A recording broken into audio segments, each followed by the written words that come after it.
வாழ்க்கையில நமக்கு எப்பவும் ஒரே பேரு தான். நாம எப்பவும் ஒரே கேரக்டர் தான். ஆனா, ஒரு நடிகனுக்கு மட்டும் தான் படத்துக்கு படம் வேற வேற பேரு, வேற வேற கேரக்டர். எப்பவும் ஒரே பேர்ல, ஒரே கேரக்டர்ல ஒரு நடிகர் நடிச்சிட்டு இருந்தா, அது சுவாரஸ்யமா இருக்குமா? வணக்கம். இது பணிவீடு டாக்கீஸ். நான் உங்கள் பணிவீடு குமரன். இது குருவாயூர் அம்பல நடையில் மலையாள திரைப்படத்துக்கான விமர்சனம். தொடங்கலாமா?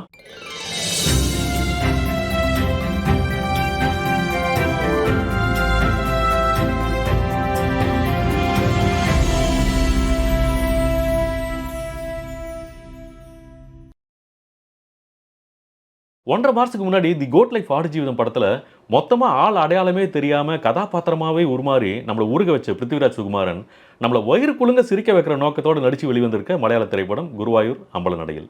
குருவாயூர் அம்பல நடையில்னா, குருவாயூர் கோயில் வாசலில்னு அர்த்தம். நீங்க டைரக்டர் விபின் தாஸோட ஜெய ஜெய ஜெய ஹே படம் பார்த்திருந்தீங்கன்னா, இந்த காலத்து புருஷன் பொண்டாட்டி ரிலேஷன்ஷிப்ப அவரு காமிக்கலா ஹேண்டில் பண்ண விதத்த பார்த்து ரொம்பவே ரசிச்சு என்ஜாய் பண்ணியிருப்பீங்க. இந்த படத்த அத விட அதிகமா உங்கள ரசிக்க வைக்கிறேன் பாருன்னு சபதம் போட்டு எடுத்துட்டாரு போல இருக்கு. அது பிரச்சனை இல்ல. ஆனா, அதுல அவரு முழுசா ஜெயிச்சாரா இல்லையாங்கிறது தான் பிரச்சனை. காமெடி கதையில பெருசா கதைன்னு என்ன இருக்கும்? கதையோட கருவே காமெடியா தான் இருக்கும். ஆனா, நிஜமாவே ஒரு மிக சுவாரஸ்யமான ட்விஸ்ட் உள்ள பிளாட் பாயிண்டோட தான் படம் தொடங்குது. பிருத்திவிராஜோட தங்கச்சி அனஸ்வரா ராஜனை கல்யாணம் பண்றதுக்காக துபாயில இருந்து ஆர்வமா கிளம்பி வராரு பசில் ஜோசப். பிருத்திவிராஜும் தங்கச்சியோட கல்யாணத்தை சீரும் சிறப்புமா பண்றதுக்கான ஏற்பாடுகள தொடங்குறாரு. ஆனா, திடீர்னு பசில் ஜோசப் இந்த கல்யாணத்துல எனக்கு விருப்பம் இல்லன்னு சொல்லி அத நிறுத்த சொல்றாரு. பிருத்திவிராஜ் செம டென்ஷன் ஆகி இந்த கல்யாணம் நடந்தே தீரும்னு சவால் விடுறாரு. இது போதாதுன்னு ஒரு கட்டத்துல இந்த கல்யாணத்த நடத்த விட மாட்டேன்னு ஜார்ஜ்னு ஒருத்தர் போர்க்கொடி தூக்கிட்டு வராரு. இதுவும் போதாதுன்னு இன்னொரு பக்கம் நம்ம யோகி பாபு வேற இந்த கல்யாணத்த நிறுத்துறதுக்காக தம் கூட்டணியோட வராரு. இவங்கெல்லாம் ஏன் இந்த கல்யாணத்த நிறுத்தணுங்கிறதுக்கு ஆளுக்கு ஒரு காரணம் வச்சிருக்காங்க.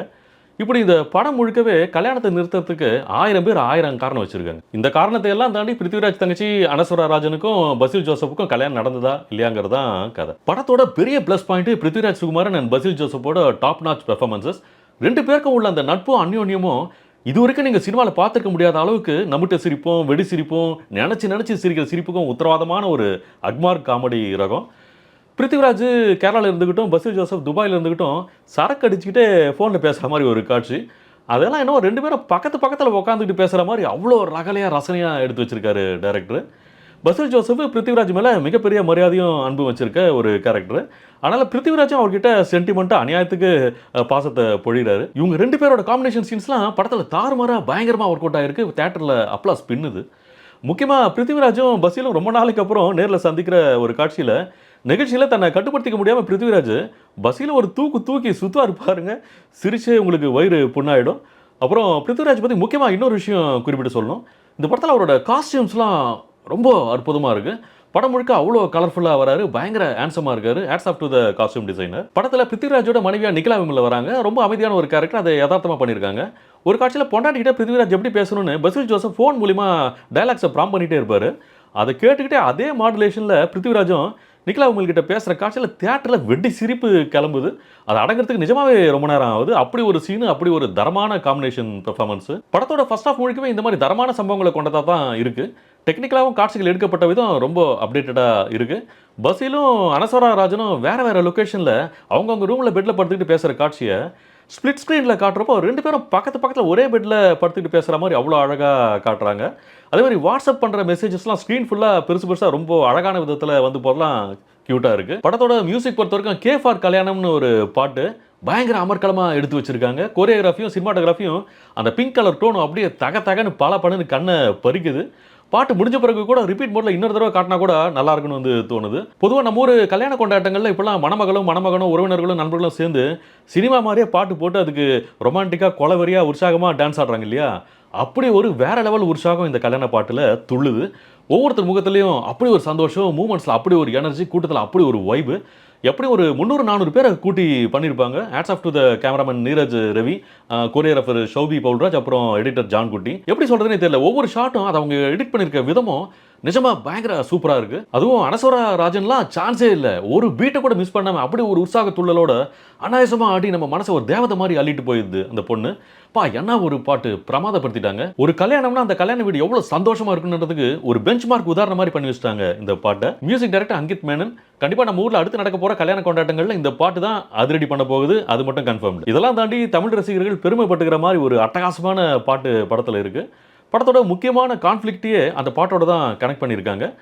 சிற்பி சார் மியூசிக்கில் உள்ளத்தை அளித்தா படத்தில் பட்டைய கிளப்பின அழகிய இலையில பாட்டு இருக்குல்ல, அதான் அந்த பாட்டு. அந்த பாட்டு ஒலிக்கிறப்போ தியேட்டர்ல ரெஸ்பான்ஸ்லாம் சும்மா பின்னி பெடல் எடுக்குது. படத்துல அனஸ்வரா ராஜன் தன்னோட கேரக்டர் என்ன தேவையோ அத ரொம்ப அழகாவும் சில இடங்கள்ல ரொம்ப கியூட்டாவும் பண்ணியிருக்காங்க. முக்கியமா கல்யாணம் ஃபிக்ஸ் ஆனதுக்கு அப்புறமா முதல் தடவையா பஸ்ஸில அவங்க சந்திக்கிற காட்சி. பசீலோட சின்ன வயசு நிக்நேம சொல்லி அவங்க கலாய்க்கிறதும், அவரும் தான் வழியிறது தெரிஞ்சிராம சமாளிக்கிறதும், மறுபடியும் அந்த பொண்ணு கலாய்க்கிறதும்னு ஒரு மாரி நான் ஸ்டாப் காமெடியா பயங்கரமா ஒர்க் அவுட் ஆயிருக்கு அந்த சீனு. மத்தபடி படத்துல பிருத்திவிராஜுக்கு அம்மாவா ரேகா நடிச்சிருக்காங்க. பெருசா முக்கியத்துவம் இல்லாத ஒரு ரோல்ங்கிறதுனால அதுக்கு என்ன பண்ணணுமோ அதை நியாயமா பண்ணிட்டு போறாங்க. படத்தோட பிளஸ் காமெடி தான். அதுக்காக கலக்கப் போவது யாரு டீம் மாரி ஒரு பெரிய காமெடி பட்டாளத்தையே இறக்கி விட்டுருக்காங்க. இதுல ஓரளவுக்கு ஸ்கோர் பண்றது நம்ம யோகி பாபுவும், நிறையவே ஸ்கோர் பண்றது ஜார்ஜ்ங்கிற கேரக்டர்ல நடிச்சிருக்கிறவரோட பெர்ஃபார்மன்ஸும் தான். யோகி பாபுக்கு மலையாள சினிமால இதான் முதல் படம். படத்துல தொடர்ச்சியா இல்லாம 1, 2 காட்சியிலயும் அப்புறம் கிளைமாக்ஸ்லயும் மட்டும் பயன்படுத்தியிருக்காங்க. அவர் ஸ்கோர் பண்ற அளவுக்கான காட்சிகளா இல்லாம கொஞ்சம் டல் அடிக்கிற காட்சிகளா அமைஞ்சிட்டது அவரோட துரதிர்ஷ்டம் தான். ஆனா ஜார்ஜ் கேரக்டரோட டயலாக் டெலிவரியும், அவர் நடிக்கிறதுல உள்ள டைமிங் சென்ஸும் அட்டகாசமா இருக்கு.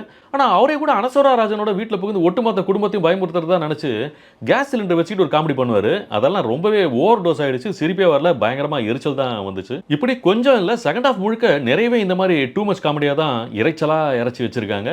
இந்த டூ மச் காமெடி போக போக 3 மச், 4 மச், 10 மச் காமெடி ஆகி அநியாயத்துக்கு நம்மள சோதிக்க வச்சிடுது. கல்யாணத்த நிறுத்த போறேன்னு ஆளாளுக்கு கிளம்பி வரத மட்டுமே கதையா பண்ணிட்டதால, அதுக்கப்புறம் திரைக்கதை எந்த பக்கம் ஓட்டிட்டு போறதுன்னு தெரியாம, ஒவ்வொரு கதாபாத்திரமும் ஒவ்வொரு பக்கமா அது இலக்கு தெரியாம இழுத்துட்டு போற மாரி தான் ஆயிடுச்சு. கடைசியில குருவாயூர் அம்பல நடையில கல்யாணத்த நடத்துறாங்களோ இல்லையோ, நம்மள நல்லா வச்சு செஞ்சிடுறாங்க. போதும்டா சாமி சீக்கிரம் முடிச்சிருங்கன்னு சொல்ற மாரி தான் இருக்கு கிளைமாக்ஸும். மத்தபடி பிருத்திவிராஜோட ஃபேன்ஸ் யாருமே தவற விடக்கூடாத ஒரு ஜாலியான ரகளையான படம். 2.25 மணி நேர படத்துல கண்டிப்பா ஒரு 25 நிமிஷமாவது கவலையெல்லாம் மறந்து ரசிச்சு வாய் விட்டு சிரிச்சுட்டு வரலாம். படத்துல காமெடி 40% தான் ஒர்க் அவுட் ஆயிருக்கு. ஆனா பிருத்திவிராஜ் அண்ட் பசீலோட பெர்ஃபார்மன்ஸ் 200% ஒர்க் அவுட் ஆயிருக்கு. இவங்க 2 பேரோட அட்டகாசமான பெர்ஃபார்மன்ஸ்க்காக நீங்க படத்துல உள்ள எரிச்சலூட்டுற நிறைய காட்சிகளையும், விஷயங்களையும் வந்து பொருட்படுத்த மாட்டீங்கன்னா, இது உங்களுக்கான படம் தான்.